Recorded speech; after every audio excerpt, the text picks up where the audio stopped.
finally got around to finishing the other side of the floor. I've cut the steel to more or less a strip and a band. I'll get you what it looked like before. And what I've done is I've screwed in the metal to the contour for the shape, and I've now marked along where I want to cut out. So once I remove this, it won't be the perfect shape. It won't spring. It will spring out rather than actually be the shape. However, I know that the contour will actually follow. So when I go to tack it in, it should be fine. And it finishes roughly where the old fuel tub fitted, and enough overhang that I can simulate the curve. This has been cut a little bit higher than I needed, but it just makes it a one nice straight cut right along. So time to get the screws out. And unscrewed and trimmed, and this is what we have. So the patch we're going in here, I'll need to, this is slightly bent this and this needs to come up a little bit. But once this is in, I'll have something to clamp to and get it welded to and do these. I need to patch in a little bit of the floor edge here. But let's get this in just now. That's it ready to go in and cut to the repair shape that I made.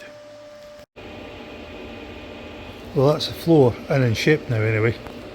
So that's the edge done. I just need to finish in a wheel tub lip down there so I can get the out of the wheel tub in. But that's been nagging me for a while. I'll get that hole cut in there just to keep it the same as it was. There's no particular reason to put it back in, but I'll do it anyway.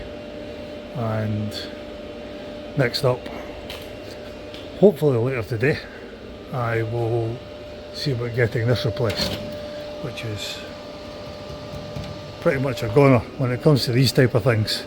They're extremely difficult to fabricate. However, you'll always find someone around in the club somewhere that has cuts, or watch out for a shell chopping up, because there we go. Fair bit of stripping to do and prep on that, but that'll let me get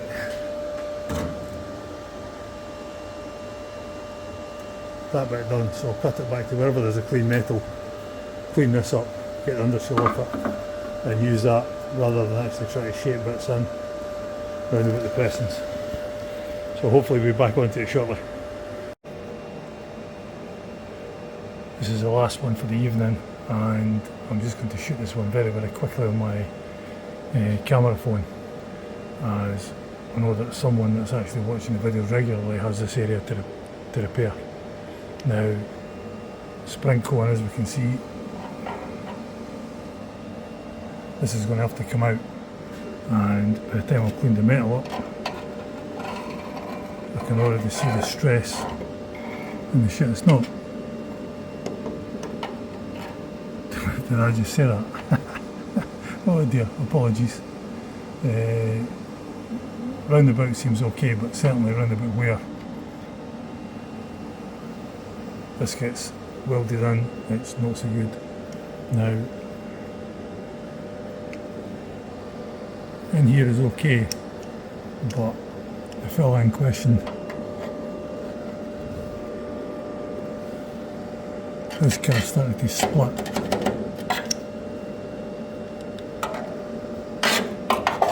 Along that seam which is here.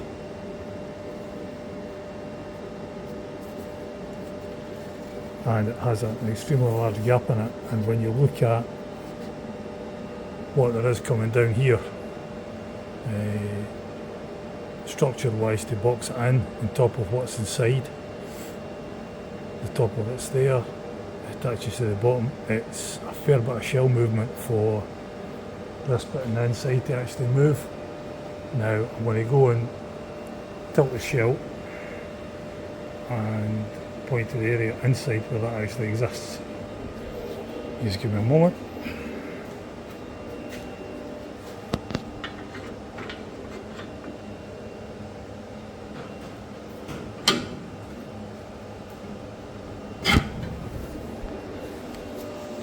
And yes, that is how easy the shell is to tilt over. I'll use my